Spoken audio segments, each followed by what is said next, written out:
হরে কৃষ্ণ কৃষ্ণ কৃষ্ণ হরে হরে, হরে রাম রাম রাম হরে হরে। হরে কৃষ্ণ, সকলকে দণ্ডবত প্রণাম। তো আমরা আজকে আলোচনা করব শ্রী জগন্নাথ দেবের একটি লীলা নিয়ে। তো সেই লীলাটি হয়েছিল শ্রী সম্প্রদায়ের আচার্য শ্রী রামানুজাচার্যকে নিয়ে।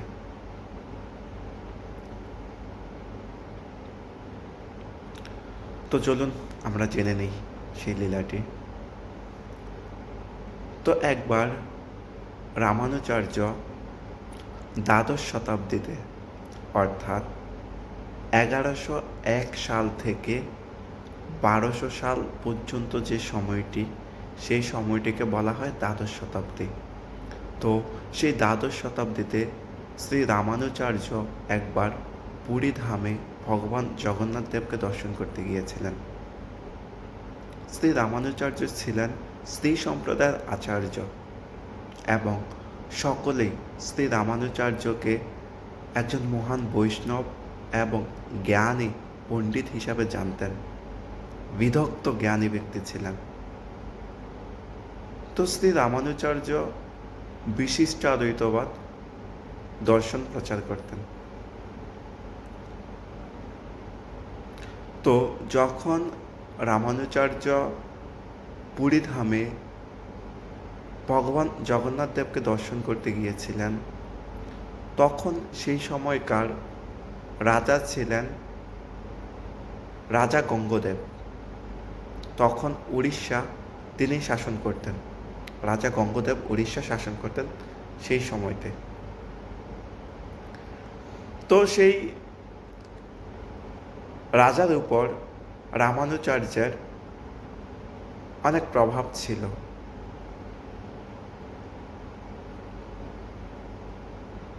তো যখন রামানুজাচার্য গিয়ে দেখলেন পুরী ধামে ভগবানের পূজা হচ্ছে এবং সেটি একটু অন্যরকমভাবে উনি দেখলেন যে নিম্ন জাতির ব্যক্তিগণ ভগবান জগন্নাথ দেবের পূজা করছেন, বিশেষ করে দয়াপতিগণ। তো উনি ভাবলেন বৈদিক শাস্ত্র অনুসারে ভগবানের সেবা পূজা হওয়া উচিত।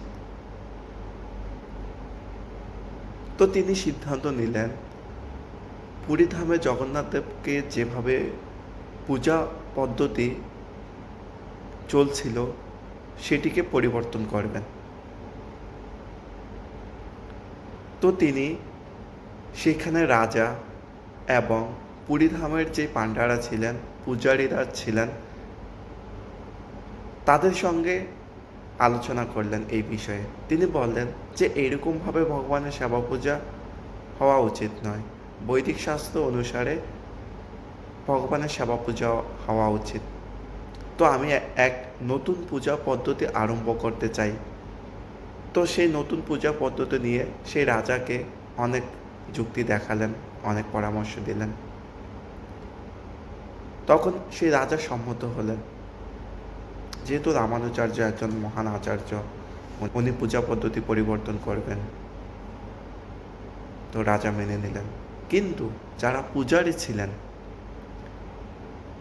তারা এটি মেনে নিলেন না। ওনারা বললেন যে যেই পদ্ধতিতে চলে আসছে সেই পদ্ধতিতে পূজা পদ্ধতি চলুক, পরিবর্তন করার প্রয়োজন নেই। যারা পূজারী ছিলেন ওনারা একটু বিরোধিতা করলেন। কিন্তু রাজা বললেন না, রামানুজাচার্য যে নতুন পদ্ধতি শুরু করবেন সেটি এখন থেকে চলবে, পূর্বের পদ্ধতিতে হবে না। তো সেখানে পূজারীরা একটু ব্যথিত হলেন। তো অবশেষে রামানুজাচার্য একটি তারিখ ঠিক করলেন নতুন করে পূজা পদ্ধতি শুরু করার। তো যথাসময়ে সে তারিখ ঘনিয়ে আসলো এবং নতুন করে পূজা পদ্ধতি প্রচলন শুরু হবে। তো যেদিন সে তারিখটি আসলো নতুন করে পূজা পদ্ধতি প্রচলন করার, সেদিন খুব সকালবেলা খুব ভোরবেলা রাজাসহ সকলেই মন্দিরে উপস্থিত হলেন এবং রাজাসহ সকলেই রামানুচার্য আচার্যের আগমনের অপেক্ষা করতে লাগলেন। তো দীর্ঘ সময় অতিবাহিত হওয়ার পর দেখলেন যে রামানুচার্য আসলেন না, উনি আসছেন না। তো দীর্ঘ সময় প্রতীক্ষা করার পর রাজা পূজারীদের বললেন, যেহেতু উনি আসেনি, তাহলে আগের যেই পদ্ধতি রয়েছে, আগের যেই পুজো পদ্ধতি রয়েছে, সেই আগের অর্থাৎ পূর্বের পদ্ধতিতেই তোমরা পূজা চালিয়ে যাও। তখন সেখানে যারা পূজারী ছিলেন ওনারা সেই পূর্বের পদ্ধতিতেই পূজা অর্চনা চালিয়ে গেলেন। তো রাজা পরবর্তীতে ওনার যেই সেনাপতিরা ছিল, ওনার যেই সেনাপতি ছিল, ওনাদেরকে পাঠিয়েছিলেন যে রামানুচার্যের সন্ধান নিয়ে আসো, উনি কোথায় রয়েছেন, কেন আসেননি আজকে। তো দীর্ঘ অনুসন্ধান শেষে সে রামানুচার্যের খোঁজ পাওয়া গেল এবং পরবর্তীতে জানতে পারল যে দিন নতুন করে পূজা পদ্ধতি প্রচলন হওয়ার কথা ছিল, সেই দিন পূর্বরাত্রে যখন রামানুচার্য নিদ্রামগ্ন ছিলেন, শয়ন করছিলেন, তখন ভগবান শ্রী জগন্নাথ দেব আবির্ভূত হয়েছিলেন স্বপ্নে এবং ভগবান জগন্নাথ দেব সেই রামানুচার্যকে ভৎসনা করে বলছেন যে তুমি আমার পূজা পদ্ধতি পরিবর্তন করার কে। এইভাবে বলছেন ভগবান জগন্নাথ যে তুমি আমার পূজা পদ্ধতি পরিবর্তন করার কে, আমার পূজা পদ্ধতি পূর্বের নিয়ম অনুসারেই চলবে। ওরা আমার বিশেষ ভক্ত, অর্থাৎ যারা সেখানে পূজা করছিলেন ভগবানের, তাদের কথা বলছেন ভগবান জগন্নাথ যে ওরা আমার বিশেষ ভক্ত, ওরা আমার অন্তরঙ্গ ভক্ত, ওরা যেভাবে চাইছে এবং পূর্বে যেভাবে হয়েছিল সেভাবেই হবে। তুমি ওদের এখানে বিরক্ত করো না, তুমি এখান থেকে চলে যাও। ভগবান জগন্নাথ দেব রামানুচার্যকে এই কথাগুলি বললেন। তারপর ভগবান জগন্নাথ দেব সেই রামানুচার্যকে, আমরা সকলেই জানি ভগবান বিষ্ণুর বাহন হচ্ছে গরুর দেব, সেই গরুর দেবের পিঠে বসিয়ে সেদিন রাত্রে রামানুচার্যকে উড়িষ্যার বাইরে নিয়ে গেলেন। ভগবান বিষ্ণুর বাহন গরুর দেব, সেই গরুর দেবের পিঠে বসিয়ে রামানুচার্যকে উড়িষ্যার বাইরে নিয়ে গেলেন। আর কোথায় নিয়ে গেলেন?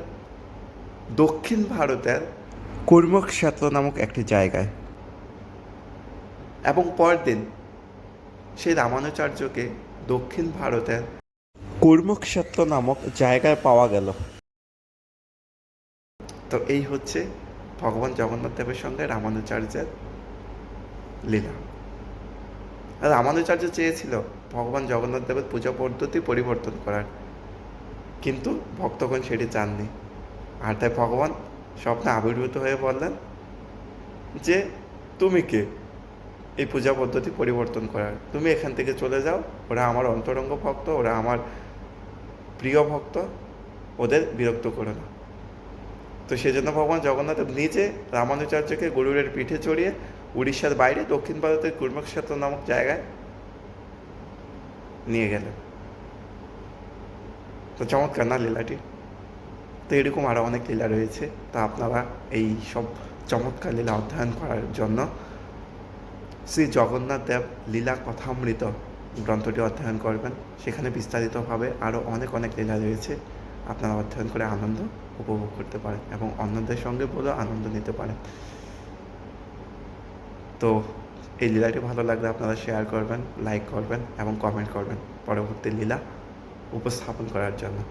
তো আমার উপস্থাপনায় কোনো ভুলভ্রান্তি হয়ে থাকলে আমি ক্ষমা প্রার্থনা করছি, আমার অপার মার্জনা করবেন। হরে কৃষ্ণ, সকলকে ধন্যবাদ।